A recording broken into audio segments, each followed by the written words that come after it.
Politicians and bureaucrats spend a lot of their time making new laws and regulations to protect the public, but now that shit has really hit the fan, even the government is realizing how many of those are unnecessary. Here are 10 measures created in the name of public safety that have been set aside in the name of public safety. The CDC testing monopoly is perhaps the biggest and most obvious clusterfuck on the list. The agency mandated that only it could create and distribute tests, and when they finally did roll them out, they turned out to be painfully slow and wildly inaccurate. Only after this colossal failure did they allow private companies into the game, which has led to more testing kits that deliver faster results.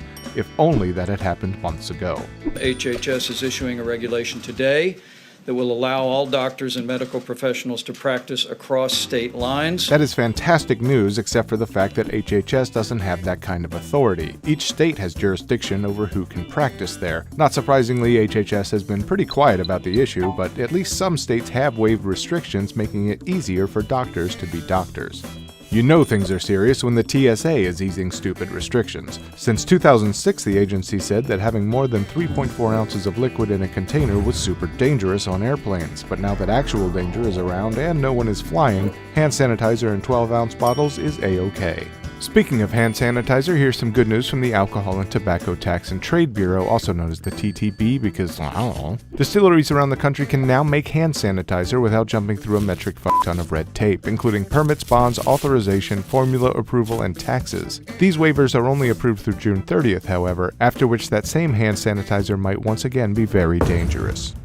Anyone who makes or sells alcohol is well versed in ridiculous and counterproductive regulation, but with the crushing blow social distancing brings to restaurants, at least one strip of red tape is being snipped. State and local governments are lifting bans on alcohol home delivery, which is welcome news to bars, restaurants, and anyone stuck at home paying attention to the news. The FDA has been easing a bunch of restrictions, including relaxing rules on ventilator manufacturing, allowing pharmacists to make hand sanitizer, declaring previously unapproved respirators as totally safe now, allowing outside groups to make diagnostic tests, easing access to antiviral drugs, allowing the use of medical devices that remotely measure vital signs, and allowing veterinarians to utilize telemedicine, which was previously prohibited because, I don't know.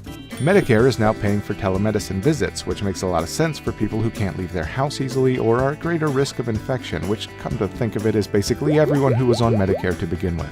HHS said that even though they don't fully conform to HIPAA rules regarding privacy and security, doctors may now use Skype and FaceTime for telemedicine, because the future is now, or at least it was 17 years ago. Numerous states are freeing nonviolent offenders who were put behind bars for technical violations or because they simply couldn't afford bail. Cite and release policies are also being enacted across the country, keeping low-level offenders out of jail if there is no risk to the community. And it's a pretty damning admission by authorities that for a long time they've been just fine with locking people up who pose no risk to the community.